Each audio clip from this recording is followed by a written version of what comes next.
Hi, in this video we are going to see how we can apply transfer learning to a natural language processing task. When we talk about a natural language pipeline, typically we have to do tokenization of data, we have to do cleaning of data, maybe stemming and lemmatization, then you have to create a embedding vector, then we develop the final model, right? Rather than doing all these steps, is there a easy way that we just feed in the incoming sentences and a pre-trained model takes care of it? That's what we are going to check in this particular video. So let's get started. Now, if you see on my screen, right, I have kind of imported TensorFlow. I'm going to use TensorFlow. I'm going to use TensorFlow dataset. I'm going to use the Amazon Reviews dataset from TensorFlow dataset.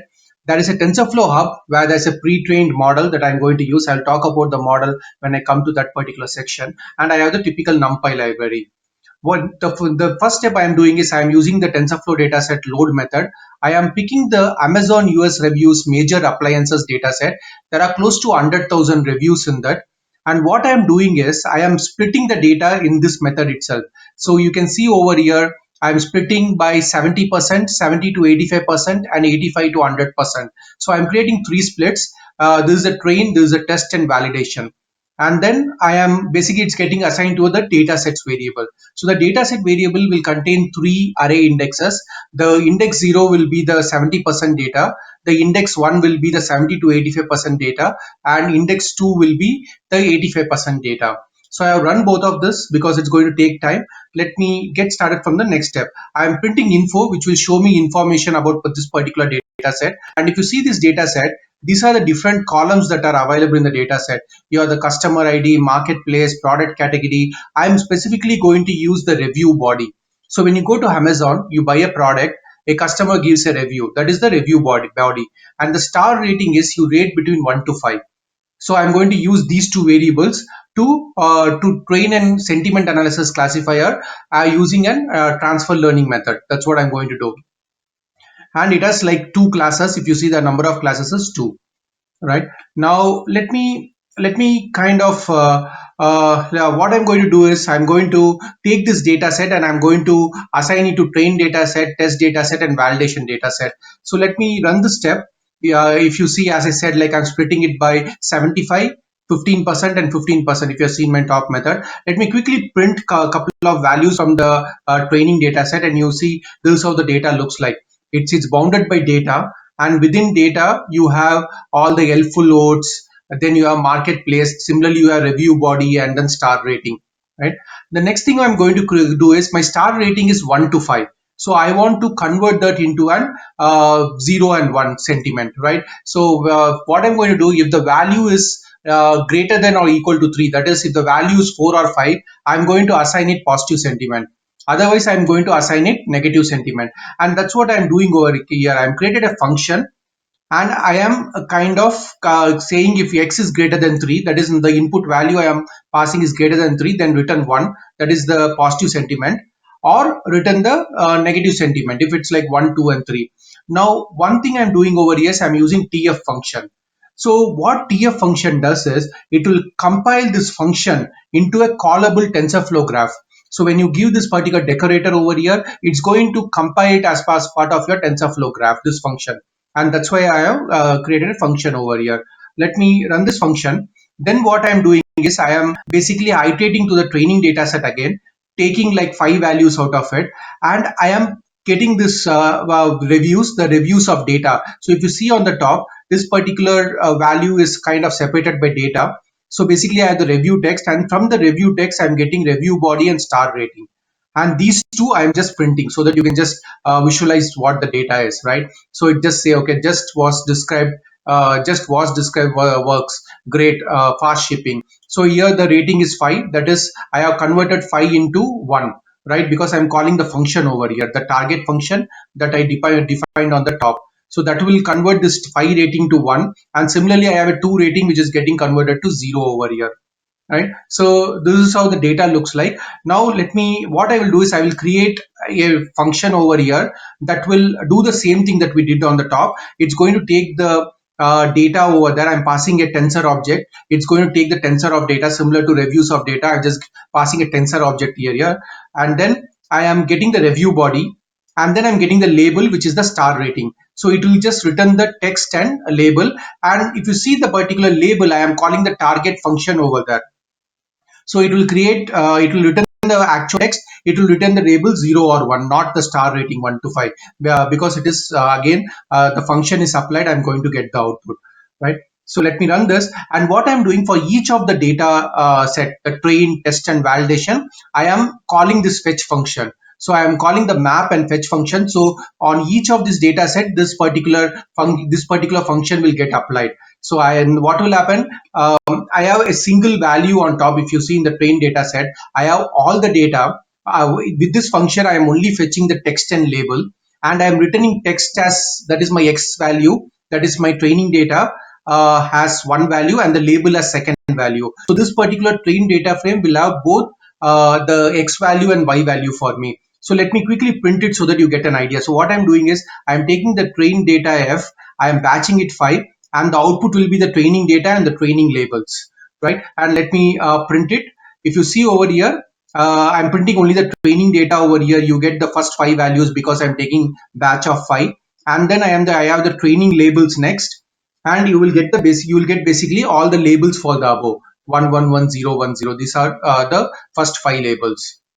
Right. So now I have the data set ready. Now, if you really see, I have not done anything. I have not done any tokenization. I have not done any stop word removal, stemming, or anything. Right. So I'm just going to keep the data as it is. Now, what I'm going to do is I'm going to fetch a pre-trained model from TensorFlow Hub. And that model over here is basically going to be a Google News data set. So this particular model, right, what it does, it's trained on an Google News data set with 200 billion corpus data, right? And it's based on your neural net language model, this one.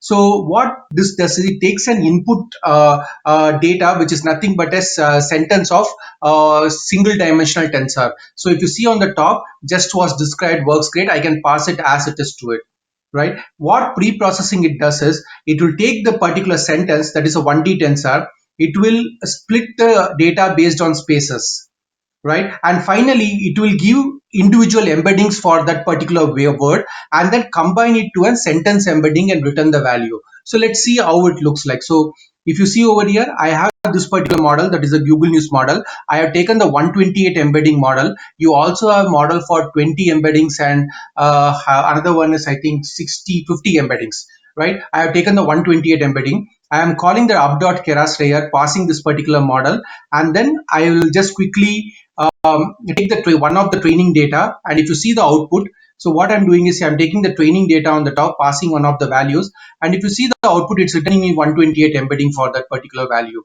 right? So this is the pre-trained model that I'm going to use. Now I have a pre-trained model. Let me add additional layers to the model that can classify whether that particular sentiment is positive or negative. So what I'm doing is I'm creating a Keras sequential object. I am adding the particular hub layer, that is the embedding layer. Then I am adding a dense layer with like 32 hidden units, and I'm giving the activation as relu. I'm calling a dropout so that it does not overfit. And then I'm calling finally, because I have only two classes, positive or negative, I'm just giving a one layer and calling an activation sigmoid function over here. And let me quickly print the model.summary. So it's similar to your image classification. What you do is you take an pre-trained model. It can be your Inception v3, or it can be your mobile net, and you just attach a final classification layer, and then you train your model. You can go upper in the layer as well and fine tune it, but typically that's the same thing I'm doing for NLP task. I'm taking an embedding layer, and that embedding layer will return a sentence embedding to me. I am attaching couple of dense layers. You can also attach a convolutional 1D layer over here, or an bidirectional LSTM layer over here. It's up to you. I'm just going to keep it as simple as possible, but you can try out multiple combination. So now if you see the model summary, I have the Keras layer that returns 128 embeddings, and then I have a dense layer 32, and then a dropout layer, and then finally a classification layer that will give me whether it's a positive or negative sentiment. I'm taking the model, I'm compiling using Adam optimizer. I have the binary cross entropy because again it's a binary class, and then I've given the metrics as accuracy. And then what I'm doing is I'm taking that train data F, that is a final that we created. I am creating a batch of 512. I'm just shuffling the data, and then I'm creating a batch of 512 512 vectors. That's what I'm doing over here. And similarly for validation also I'm doing it. Both train and validation, I'm just batching it. And then I am calling the model.fit method. I am passing the training data frame. I am passing the validation data frame so that my after each epoch, my training model, my model that is trained is tested against a validation data, and I'm running it for only two epochs. Right? You can run for more epochs, but I just want to run it for two epochs, and we'll see how it works. Right? So let me run this. It's going to be very fast running it. So once this is completed and run, I'm just calling the test data frame that we have, right? And then I am going to quickly evaluate the model. So the first epoch is completed. You are seeing like the accuracy is 82, the validation accuracy is 87. And the second epoch is going on, the accuracy is going to around 89%, and the validation accuracy is around 88%. Right? That's pretty good considering we are not done anything, right? We are just passed the sentence as it is, and everything is done by the pre-trained model that we have. We just attain the classification. So without any much effort, we got a model that is 88% accurate. Let's make sure that the same accuracy is coming on the test data set, and it's not like underfitting or overfitting, right? So if you see on the test data set, I have again 88.46% accuracy, which is close to the validation accuracy that we got. All right. So basically now we have a pretty good model. Let me go and run the confusion matrix for that. So what I'm doing is I'm doing the test data frame again, taking the test data frame. I am having the input labels. I am calculating the predicted labels by model.predict method, and I'm assigning the cutoff of zero point 0.5. And then let me quickly see the output confusion matrix.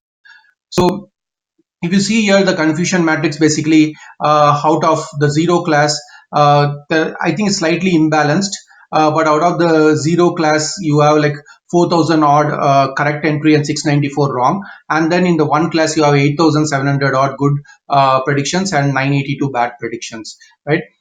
So we got a pretty good accuracy without doing anything. Now we can go to the model and maybe add some additional LSTM layers or convolution 1D layer and see if we can get a better accuracy on that. But I want to just stop over here. You can try it out with various combination. So just want to quickly say, like typically when we think about transfer learning, we think it's more applicable for image tasks, but it is also applicable for NLP tasks. That's what we are seeing over here. Thank you very much.